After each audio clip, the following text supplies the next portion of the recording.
Please welcome to the stage Mike Brown.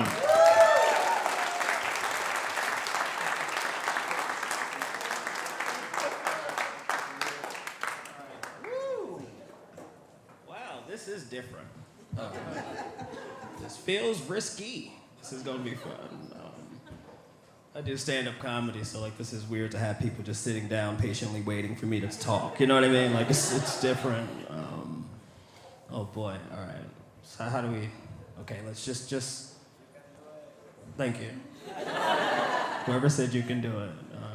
Now let's start like this. You're gonna be fine. You're gonna be fine. You're gonna be fine. You're gonna be fine. My mom always told me I was gonna be fine.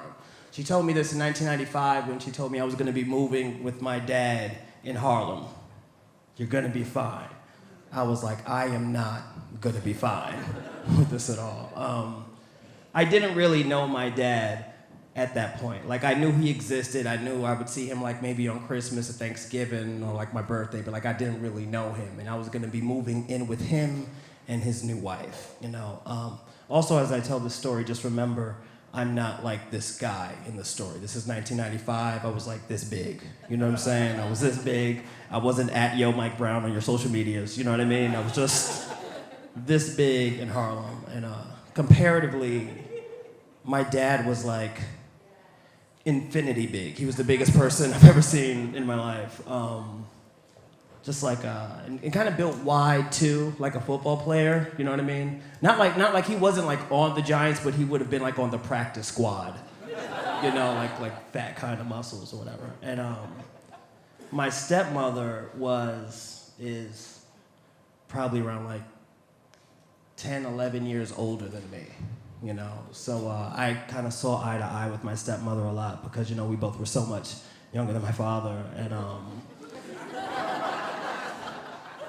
you know, like I had homework, she had homework, you know what I mean?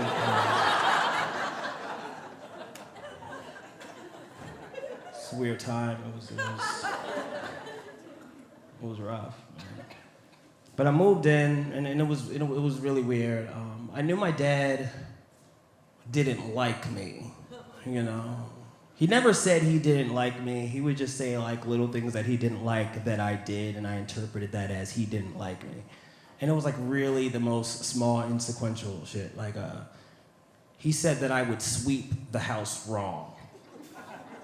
That I didn't know how to sweep. That my mom taught me how to sweep and I swept the house wrong, you know.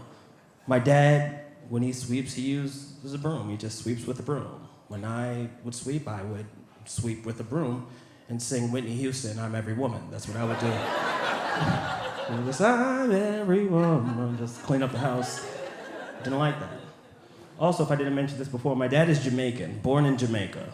No healthcare, Jamaica. He was a different breed than I am. You know, I'm Jamaican by blood, not by culture. So that's what I was dealing with, and I felt like a prisoner there. Like I really, really hated it, you know. And I was moving from Queens to Harlem in 1995. Harlem was a different Harlem than what you guys might know it as today. It wasn't NoHo, it wasn't SoHo, whatever real estate people are calling it these days. It was a different time. We could afford to live there. You know what I mean? It was a different Harlem. You know, like now they're trying to get like gluten off the streets. We were trying to get crack off the streets back when I was a kid. It was a totally, totally different time. So what I would do, because I was so scared, is I started to like get into hip hop at that time. Like I would listen to Tribe. One song that really got me through was this group Mobb Deep. They had this song called Shook Ones. You know what I mean? I don't know if y'all heard of it, R.I.P. Prodigy. But the chorus goes, you scared to death, you scared to look, you shook. Cause ain't no such thing as halfway crooks. You never around when the beef cooks. I was like, yup. But when I heard that, I was like, you know what? I'm not gonna hold my head down anymore when I walk through Harlem. I'm gonna start looking people in their eyes. You know what I mean? I'm not gonna look like I'm scared to live here. I'm gonna look hard when I'm here. I'm gonna look hard. I don't want no problems with nobody. I don't want no problems with me. I look hard. I look like I'm from here. I look like I'm from here. Started my new high school. They were like, no, he's not from here. He's not from here at all. No, it was hard to make friends. They would all tease me, you know, because I started junior high school in the 8th grade. And back then at the school I went to, it was 7th grade, 8th grade, then 9th, 10th, 11th, 12th. And it was a public school that was ran like a private school, so we had to wear like uniforms. So in the first year, everybody, you wear your uniforms, you get your like kind of like standardized, issued uniforms, really tight legs and all that stuff. Everybody did that in the 7th grade. They came back in the 8th grade and they were like, nah, we getting baggy jeans. You know what I mean? Like that's what they would do. Me, I started in the 8th grade, so I had like the standard issue, very straight leg, and I'm like, hey guys, scared to death, scared to look, what's up? You know what I mean? They knew. So they would tease me. And also, I'm not gonna get into it, but like I had a father. It was a really big deal back in my school at that time. So they did not really like me until we would go and play like video games after school. That was the thing that we would do. Right across the street was a pizza shop. We played Samurai Showdown. As a kid, shout out Samurai Showdown too. As a kid, I didn't really have like a lot of friends, so I would just listen to music and play video games. So when we played Samurai Showdown, they're like, yo, Mike is nice, he's good. And I'm just whooping ass, Samurai Showdown, doing it. Everybody's like, yo, he's cool. But once the game was over, they're like, nah, he not from here. You know what I mean? It's back to being by myself, and I hated it. The only times I liked being in Harlem was when I was listening to music or when I was playing video games. But the problem was my dad was always like, hey, I want you to come straight home after school. You gotta come straight home. I would never come straight home. I'd always go to the arcade and play video games, right? And this was back in the day. I would get in trouble all the time. For the white people in the audience, I would get on punishment. For the black people, my father's Jamaican. I don't want to say anymore. It was a very different time.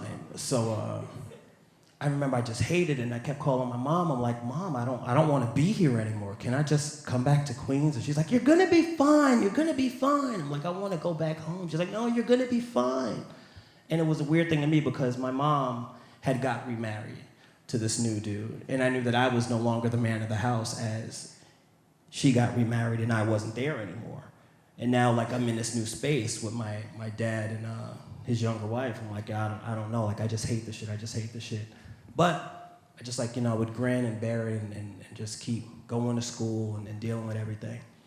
One day, I came back home after the arcade, and my stepmother was like, he's not listening to you. What you need to do is put him on punishment for real.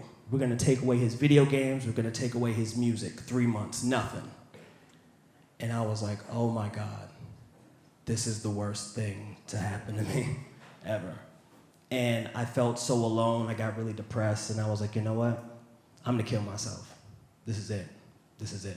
And it's not like, when I say I'm gonna kill myself, it wasn't a thing of like, it was spiteful, you know what I mean? Like, yeah, I'm gonna kill myself, that'll show them. It was more of a thing like, I'm over it, you know what I mean? Let's just get the shit over it. You know what I mean? Like, I'm done. Like a video game, you just wanna reset it. Like, okay, I lost, whatever, I don't wanna play anymore. That's how I felt, right? So, I remember I went to my room. My stepmother went to the living room to watch some TV. My dad went to the kitchen and like started cooking or whatever. And I was in my room and I was like, how am I gonna kill myself? How am I gonna kill myself? How do people kill themselves? And I was like, I can just slit my wrists. And then I was like, nah, I can't do that. Because I wanted to kill myself, but I didn't want to hurt myself. You know what I mean? Like I didn't want to put a knife to my body. You fucking crazy? You know what I mean? That's white people shit. You know what I mean? Like I'm not, what are you gonna do? What other options do you got? And I was like, you know what? I hear that if you have plastic bags by babies, they can suffocate and they'll die. So what I'll do is get me some plastic bags, tie them over my head, and I'll just suffocate and die. That'd be more pleasant, So I go into the kitchen, like I go under the sink, my dad is there. He's like, you doing your homework? I'm like, yeah, get my plastic bags, go back into my room, I lay on the bed, and I tie these bags over my head.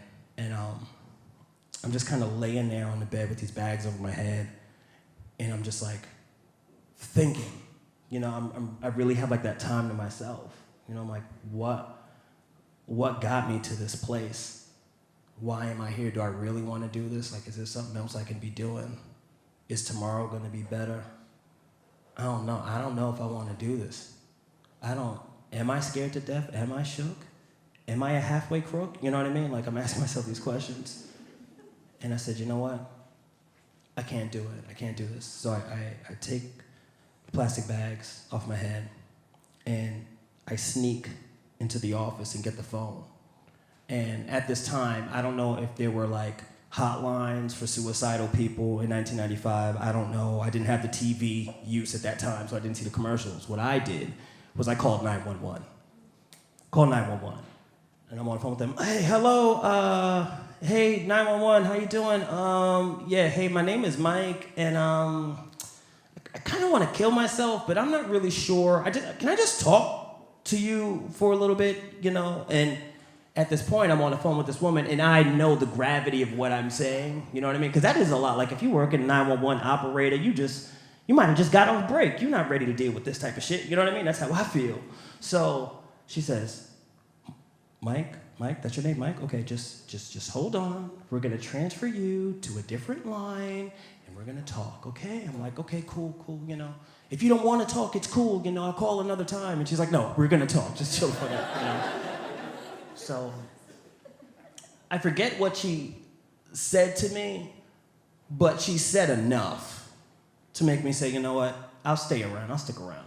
You know what I mean? I'll stick around, I won't do it, I'll think about it, you know. And I hang up the phone, and I'm like, well, I'm not gonna kill myself. Might as well do my homework. So I go and I do my homework. You gotta understand my thinking. It's kind of like, you know, when you think that you have a snow day and then it's not a snow day, like, might as well do your homework, you know? They're gonna ask for your homework, do your homework, you know? So go back to my homework, you know? And like I said, I had nothing else to do, you know? I was nerdy, I was killing that homework, you feel me? Shout out to my school and shit, you know? So I was killing my homework and shit. Yeah, clap it up for education. Yeah, y'all, science is cool. But I'm doing my homework or whatever. And then the doorbell rings.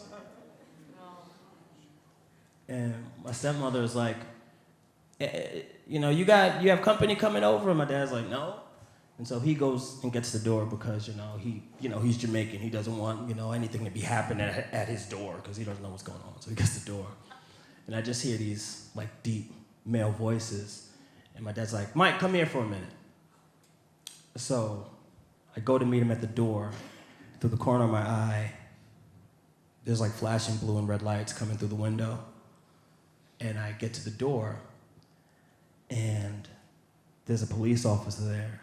And he's like, yeah, we're responding to a 911 call. Someone said that they were gonna kill themselves. And my dad looks at me. And I'm like, I don't know who was playing on your phone. I have no clue. But then he's like, you're Mike, right? Yeah, you're gonna have to come with us. And another thing about Harlem, or I guess about black people in general, we don't like people in our business. That's something that we don't like. Like, me telling this story is a lot, you know what I mean? It's like, at that moment, the business that I had, everybody on the block was in the business. You understand what I'm saying? It's like, you're living on a one-way street. You have an ambulance. I don't know if that's how you say it. I'm from New York. You got an ambulance in the street. You got 2 cop cars, the sirens going off and all that, and everybody. Neighbors, I didn't even know I had neighbors. That's how much we kept our business away from each other. You know what I mean? And you just see people hanging out the window looking to see what's going on. You know, my stepmother comes out, she's upset, presumably because everybody's in the business.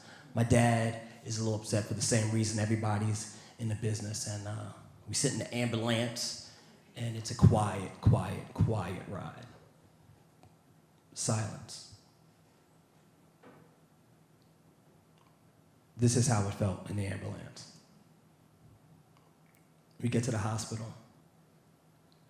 And the doctor pulls me aside and says, hey, hey, Mike, come here, whatever. So I go with him in the room, and he's like, Mike, so, yeah, the officers explained things to me. I just want to ask you a few questions. Are you hurt? I'm like, no. He's like, okay, did your father touch you anywhere? Did your father make you touch him anywhere? Is your stepmother making you touch her? Is she, do you have to... Is anything going on? Is he burning you with fire? Is there anything going on? And I'm there like, damn, no. Like, you know what I mean? Like, I was like, yo, shit is rough out here. You know what I mean? And as he's asking me these questions, I realize how insignificant my problems were in relation to other people. Like, here I am, moving to Harlem for the first time with this stranger. That's how I felt. I'm living in Harlem with this stranger. I'm living in this new strange place with this strange man. I don't want to be here. I'm not ready for change. But the fact is like, yo, that's my dad. He might not like me, but like, that's my dad. He cares. I'm living there. He's paying the bills. I don't have to get a job yet. It was 1995. You know, it was different. And I was like, wow, I can't just like leave Earth. You know, I can't stop living because of this thing. And so I finish up with the doctor and I walk out to the lobby and my dad is there. And